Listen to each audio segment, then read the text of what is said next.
attention, please? I know, it's very exciting. Everybody, we're about to start our program, so if you want to take just a couple of minutes to get your drink and take a seat or get comfortable, because we've got some important announcements and presentations I know you're going to want to pay attention. Hi everyone, I'm Nadine Smith, Executive Director for Equality Florida. We work hard to ensure that Florida law respects us all and protects our families. But the lifeblood of Equality Florida are the donors and volunteers that make our work possible.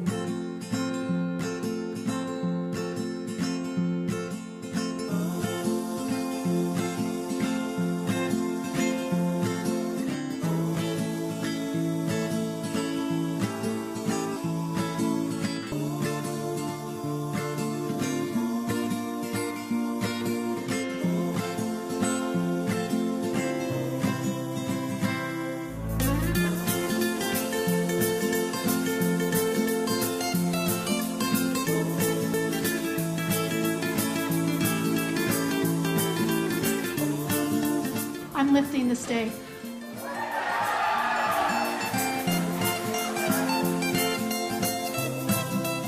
I pronounce you legally married.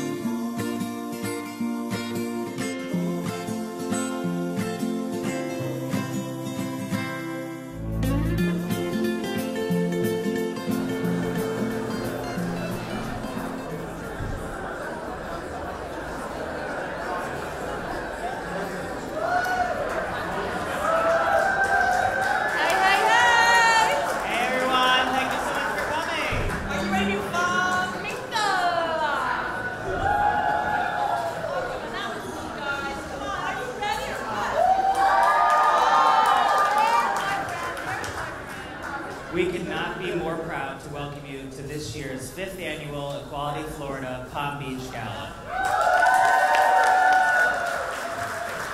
Have you seen our new logo? Do you love? Isn't it gorgeous?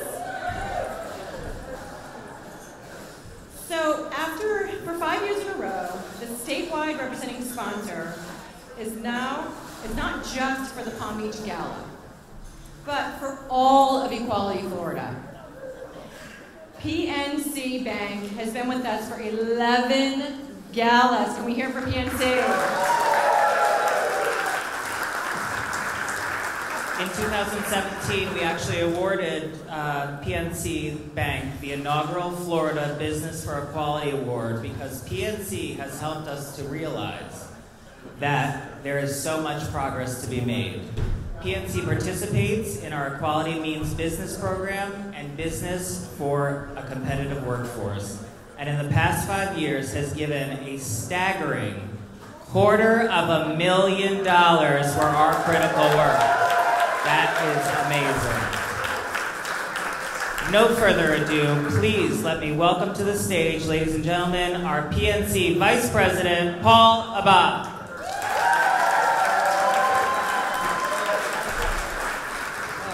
Good evening, ladies and gentlemen. Thank you so much for being here. Can you hear me? All right, just want to make sure. So, first and foremost, just wanted to let you know, everybody, that it's a pleasure to truly be here, representing PNC Bank. Equality Florida shares the same values as PNC. They provide proper education to our communities for who we are and what we stand for. Equality Florida has fought for what's right, and not because of one's sexuality or what some call a lifestyle, but because we're brothers and sisters, neighbors, and friends working towards a better life. Thank you. As we gain more equalities, our communities strengthen, our businesses flourish, and our lives together get richer. The journey is long, the road is bumpy, but thanks to organizations like Equality Florida, we're that much closer. That's why we're a proud partner of Equality Florida. We understand the value of being true to who we are as people and as a community. Thank you again so much for your support in this great cause, and enjoy the event.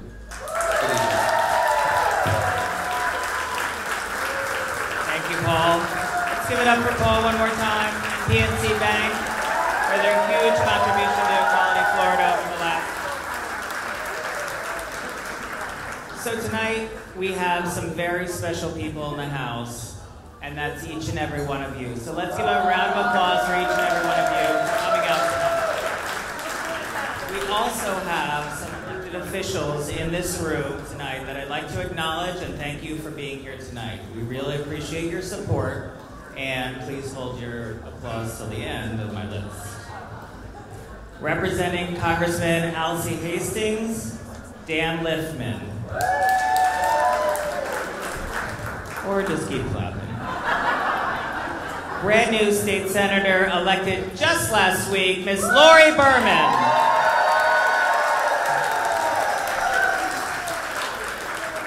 Not only is he our state representative, but he is also our wonderful honoree this evening, Carlos Guillermo Smith. We have Palm Beach County School Board member Marcia Andrews, City of West Palm Beach Mayor Jerry Moyo, who is also an honoree in her right as Voice of Equality. We also have Daniel Sohn, Haverhill Commissioner.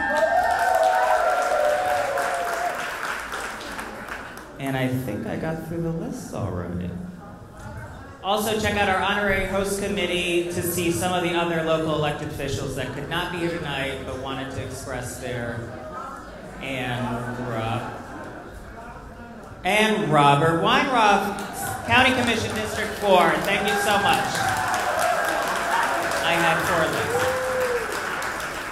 And now, with no further ado, if I can have your attention, I know you can see me in this jacket, people. I don't know why you can't hear me.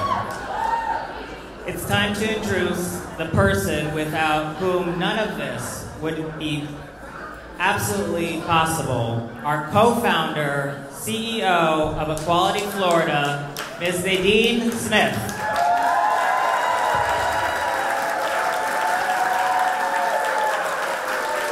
Let's give it up for Nadine a little bit more. Thank you. Thank you so much. And you know what, Chris? I almost wore that jacket tonight. I changed at the last minute. Thank you all. Thank you all so much for being here. And I mean that from the bottom of my heart. Thank you for being here. You know, in 2016, when we gathered at galas all across the state, we were celebrating marriage in the state of Florida, but we were also bracing for what we feared could happen if too many people thought the fight was over, that was all downhill from there. Because we knew it wasn't, and we were issuing a warning that a backlash was coming, that the road ahead was actually going to be harder than the road behind us, and that there was a big fight that we had to gear up for. And boy, was that prophetic. We had no idea just how big that backlash was going to be. But it arrived clearly in the aftermath of the elections. We have seen a drive to repeal some of that important progress that we've made over decades. We've seen some really hostile people be appointed to positions where they could do some very real damage to us and our families. And so if 2016 was about celebration, 2017 was about resistance, was about not getting into a defensive crouch and being so filled with anxiety that we couldn't figure out a way forward. And this year, after celebration, after resistance, this year our message is hope. And I'm very, very hopeful. I'm hopeful because the organizing to push back against that backlash is not only holding, but we're still winning. We are still winning. We are still carving out victories. And we've seen it all across our state. We continue to win at the local level, passing ordinances, human rights ordinances, conversion therapy bans. We have seen our communities and the organizations in our communities rise up to do that work. We've also seen progress in Tallahassee. Everybody told us that this was going to be the worst year in Tallahassee, that the same statistics that have caused us to see a spike in hate crimes, and I know everybody saw video of 4 men beating up a gay couple in broad daylight surrounding Miami Pride. There has been unleashed a certain swaggering hostility and violence that is targeted not just the LGBT community, but we see it in the attacks on Jewish community centers and Islamophobia. We are seeing it across the board. And so we were geared up for what that would mean in Tallahassee. And once again, we saw one of the worst pieces of legislation introduced in the country, introduced in Florida. And the good news is, it was radioactive from day one. We were able to stop that bill from being considered even for a moment. Now, 60% of our state already lives in places that have non-discrimination laws at the local level. But that means 40% of our state has no local ordinance for identity, and that includes the parts of the state that need it the most, like where I grew up in the panhandle of Florida. And so the work of passage at the state level has never been more critical. And yet, here we are once again at the end of a session where we were able to block every bad thing, but we weren't able to pass a statewide non-discrimination law. And here's the thing that's important to know. If the bill went to the floor, the majority of legislators in both parties would vote for it. We have the votes to pass this. What we have not had is a willingness of leadership to allow that vote to happen. But here's the good news. Leadership is about to change. There's a change that's going to happen because terms are expiring for leadership. There's an election that will have a huge impact on what the tenor in Tallahassee is going to be. And here's the stat that gives me an extraordinary amount of hope. 57% of freshmen, including Republicans, are co-sponsors of the Florida Competitive Workforce Act to add sexual orientation and gender identity. The tide is very much in our favor, and it's going to take work, and it's going to take pressure. And I'm really proud of the work that is happening outside of the legislature as well. You know, in the aftermath of Pulse, we made 2 promises. One was we would do everything to make sure the families of those who were killed and the survivors had the resources they needed to take care of themselves. And we raised an extraordinary amount of money, and I know many of you in this room contributed to that. And every single penny, including the interest while we held the money and as we collected it, went directly to and only to the victims, the survivors, and families. We kept that promise. And there was a second promise we made. The second promise was that we would do everything we could to uproot discrimination and anti-LGBT bigotry at its source. And there are 3 places that matter the most in the life of a child. What their home life is like, the messages they receive from their faith leadership, and what happens in the school. And we said we are going to go into schools and we were going to work harder and smarter than we ever had before. And we're standing in the county that co-hosted, along with us, Broward and Miami-Dade, the first All Together Now conference to bring educators from around the state together to hear about best practices, to find out what they could do to stand on the front line, sometimes as the only thing that stood between a young person who is LGBT and being thrown out of their home, being brutalized at school, and getting the message that their lives were not worth fighting for. That began right here, All Together Now. And so, for us, it is fitting that when we made that commitment, when we made the commitment that we would do the work in the school districts, that we didn't know how important that was going to be until Parkland. I mean, we really understood in the aftermath of Parkland what a critical role GSAs were playing, that the leadership that you saw from those young people was forged in their GSAs. When we decided in Miami to honor their GSA leaders, the students insisted on being there. They wanted to tell people just how crucial their GSA have been in their leadership development.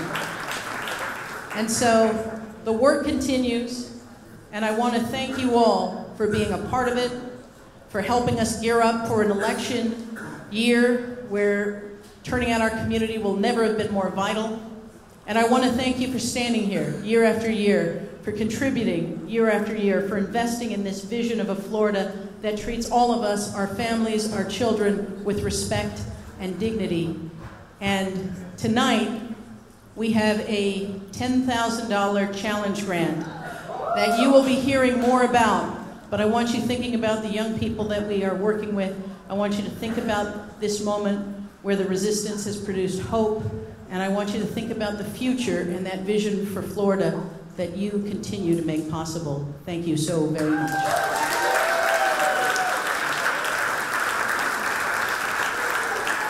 And now it is my pleasure to bring to the stage someone who has been with Equality Florida pretty much from the beginning, who has been a driving force here locally, is our first Voice for Equality winner here in Palm Beach County.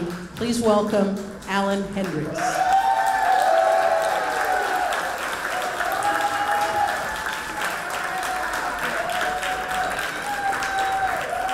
Good evening, family. How's everyone? What an honor, what a privilege it has been to work with this organization. I would not do anything differently. It's my great honor tonight. We have 3 awards tonight. My great pleasure tonight is to introduce you to an organization called Vita Nova. They are our recipient of our Community Partnership Award, and this is what Vita Nova is about. Vita Nova has, for the last 10 plus years, been servicing our youth that are homeless in Palm Beach County. What they do is they obviously take these kids off the street. They focus on education. They provide them housing and counseling, and the end result is to get these kids to where they can stand on their own and let them go back into the wider world. These are our children. So I want us to give as much support as we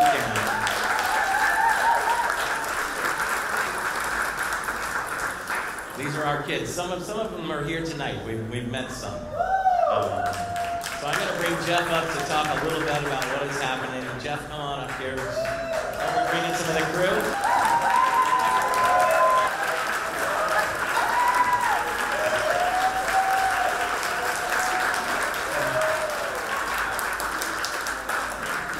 Gentlemen, good evening. We're really excited to be here today. It's such an honor to meet everybody and be part of such a special event. I'm excited to be up here, and I really, first and foremost, want to thank Equality Florida for recognizing Vita Nova and our work with homeless youth and LGBTQ youth in the county.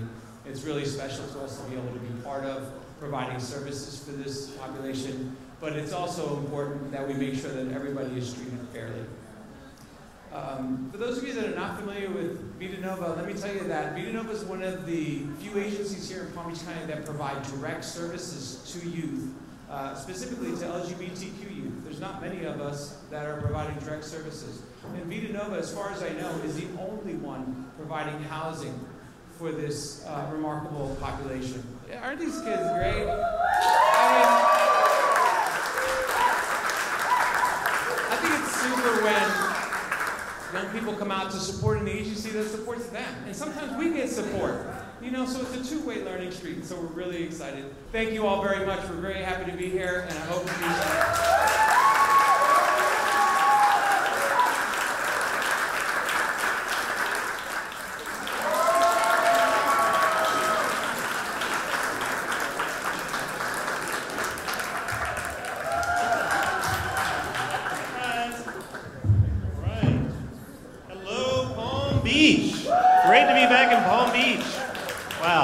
This event gets better and better. This town knows how to work a theme, so we are loving the flamingo.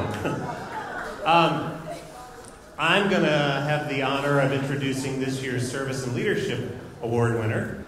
So I first met Sandra Saladrigas at Trevini over dinner, and she had come to a dinner really just to kind of consult with us about how we might start some things in Palm Beach. And after about 10 minutes, I thought, I need a lot more of Sandra Saladrigas. And yeah, that's true. So those of you who work with Sandra, you know how passionate she is, and you know how joyful she is, and just that smile that when she is with us, whether it's a host committee meeting or a gala or tough times in a political climate, you just feel a little safer and a little more welcome and a little more hopeful. In fact, sometimes when I'm having a really bad day, I invent a reason to call Sandra Saladrigas. We also had the distinct honor of having Sandra on our team for about a year and a half. She came on board as staff, was with us for about a year and a half, and that's when this gala really took off. That's when we finally began to get to know more about this community and to get to know more of you. She played such a crucial role in the building of this organization here. Sidebar is that Equality Florida is hiring Palm Beach staff. We are going to put someone on the ground here, and so I wanted to make that announcement because we want you, you are our brain trust, and if you have ideas about who that leader could be, and Sandra, you know, feel free to apply. But really, this award we give to a volunteer or a donor or someone who has gone the extra mile over and over and over again in service of our mission, and I could think of no better honoree than Sandra Saladrigas. Please join me in applause. A lovely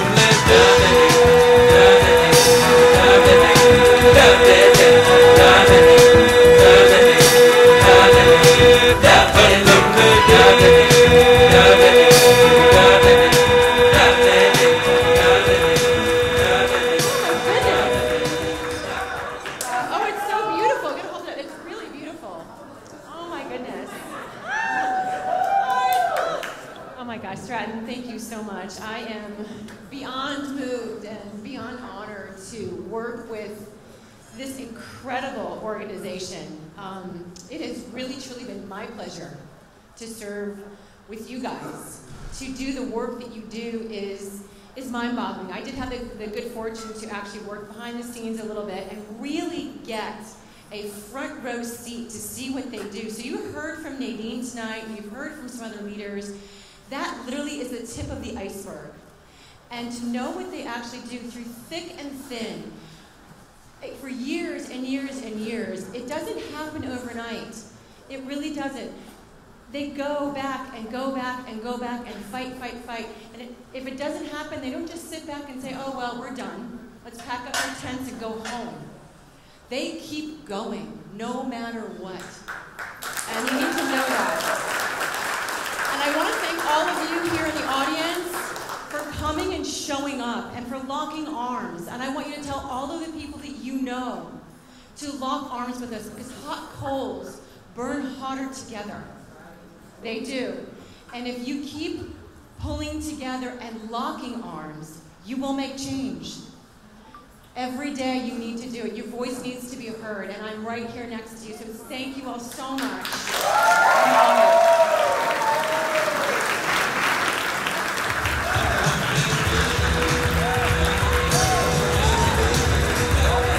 I'm back, but I'm gayer and more fabulous this time.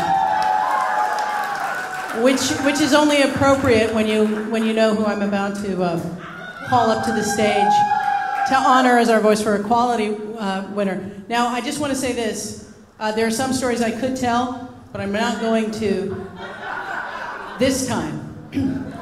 But I do want to say this. Our next honoree is somebody who I got to work with at Equality Florida in his early days as an intern and as staff. Then watched him move up the political ranks and to the current position that he has as a member of the House. And the thing about Carlos Guillermo Smith is that you get, what you see is what you get. when he says that he is an out, proud, gay, Latin, feminist, gay man in the legislature, he is that all the time, no matter the circumstances. And, you know, the first Latin member of the LGBT community to ever serve in the Capitol, and it has made such an incredible difference. So, and here's the thing about being your authentic self. Even people who disagree with you come to respect you.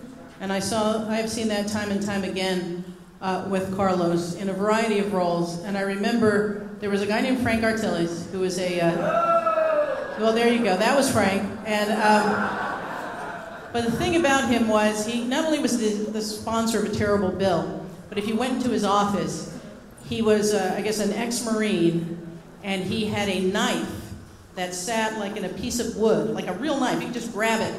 So everything about this meeting was super intimidating, and it was going to be the first time Carlos and I went and lobbied together. And so we sit down, and I'm looking at this knife thinking, I think this is the guy who punched a student or something in a bar the night. Anyway, and Carlos walks in and he says, "That suit is great. It really works for you." I'm not kidding. And Artilles got up and he was like, "Yeah, you think so? You think it looks pretty good?" He goes, "Yeah, those shoes." Anyway, I've never seen a transformation. He was purring like a kitten before we were out of the room. Artilles, not Carlos. Anyway, so he is a ferocious fighter. He stands up no matter what. You know, the quote, speak your truth even if your voice shakes. If you have seen him on the floor, he will stand in that space where no one else is willing, has the courage to occupy and raise his voice. And I could not be prouder to call this person my friend, my colleague, and a member of the House of Representatives. Please draw your attention to the screen. My name is Carlos Guillermo Smith, and I am here to make a promise. To make a promise to the students of Stoneman Douglas High School. I will never accept NRA money as long as I'm serving in public office. Let's be real. The NRA is never going to contribute to my campaign because other than the students of Stoneman Douglas High School, I've been their worst nightmare. We filed our assault weapons ban with Senator Linda Stewart on January 5th, 2017. 7 months after the Pulse shooting, we got no hearing. 151 days later was the workplace shooting in my district in East Orlando. We got no hearing. 405 days later was Parkland. Are we going to get a hearing?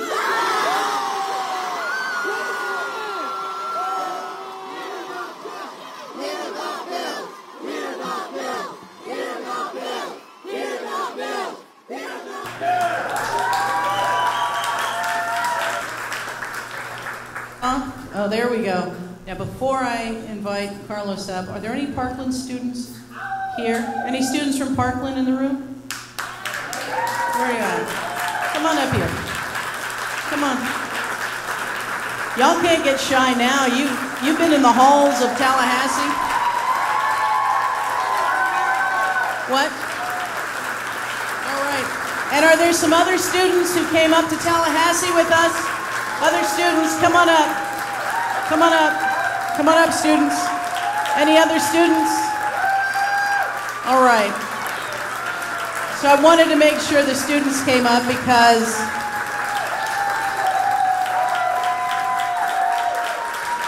not only has Carlos been such an incredible voice on this issue, he has been an incredible support to all of the young people who've been raising their voice, making things different, making things change, and giving us hope. Please join me in honoring Carlos Guillermo Smith.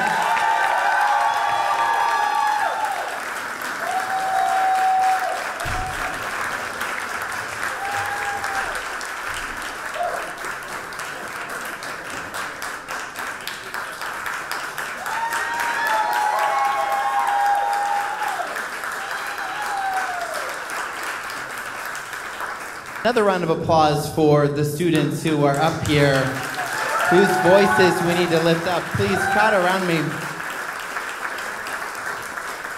You know, they played that video clip, and I'm glad that they bleeped out the profanity. But I think we can all agree that the real profanity was the 612 days that passed in between Pulse and Parkland when Governor Rick Scott did nothing. You know, when I ran for office in 2016, shortly after my meeting with former Senator Frank Artiles that Nadine described, it was because of a specific bill that he filed which made it a crime for transgender Floridians to use public restrooms that corresponded to their gender identity. And I realized the reason that I was running was because I felt like I could be a more effective advocate for the issues that we care about, not just leading government affairs for Equality Florida, but as a member of the Florida legislature. And it was Nadine and Stratton who really helped me convince me that that was the truth. But then, even while I was running and I thought that I knew what my priorities were and what I wanted to do, June 12th, 2016 happened, and 49 mostly LGBTQ people of color who were our friends in Orlando were murdered by a homophobic maniac with an assault rifle. And everything changed. I became, as many of you did, especially those of you who are here from Central Florida, I became a different person. My advocacy after Pulse shifted. And what happened on that tragic day is the reason why, when you hear me advocating for the LGBTQ community, when you hear me advocating for the Latino community, when you hear me advocating for the assault weapons ban, it's because my passion comes from my core.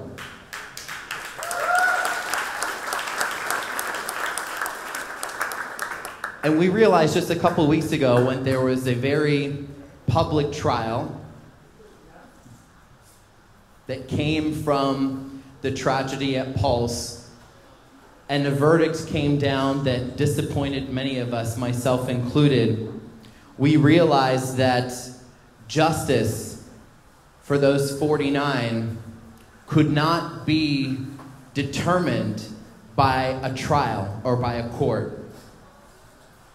And as my friend and Pulse survivor Brandon Wolf said, justice can only be defined by our commitment to create a better world for our children, for our friends, for our families, for our community, and it can only be defined by our own refusal to accept the status quo.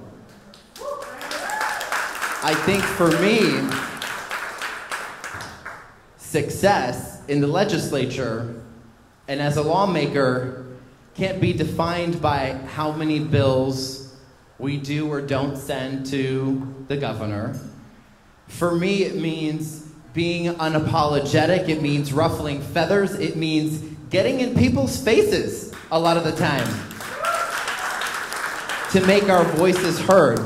But it's also about whether or not I use the platform that I have not only to change the conversation, but to lift up the voices of those who were marginalized, to lift up the survivors' voices, the students' voices who are here with me here on the stage. It's whether or not I can use the platform, for example, to bully Publix into finally offering PrEP, the HIV prevention pill, and shaming them if they don't. But I want to make a commitment to you today. My commitment to you is that I will never leave the Florida legislature first until we pass the Florida Competitive Workforce Act. My commitment is to continue to fight for the 49 angels who were taken at Pulse, for the 17 who were taken at Marjorie Stoneman Douglas on February 14, 2018. And we're going to continue fighting for them without apology.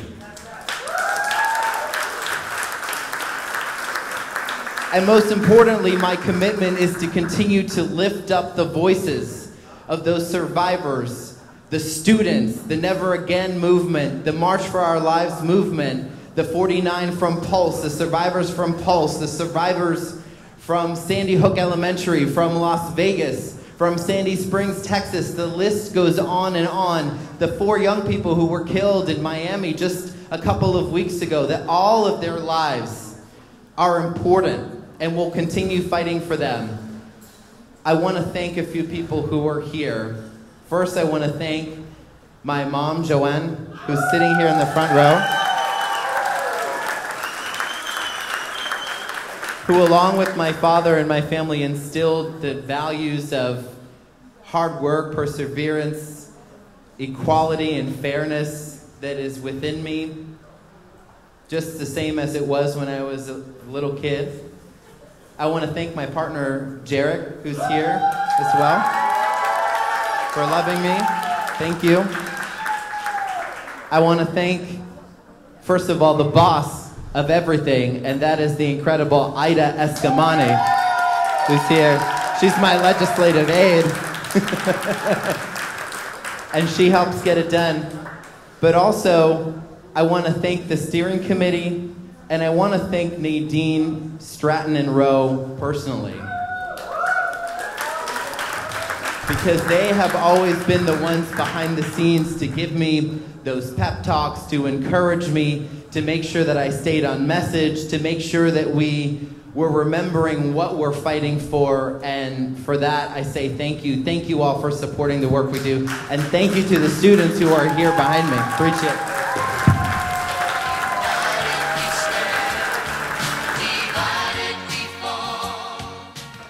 Thank you all so much for coming tonight. We really appreciate your support. We've raised a lot of money for this amazing organization. Give yourself an amazing round of applause.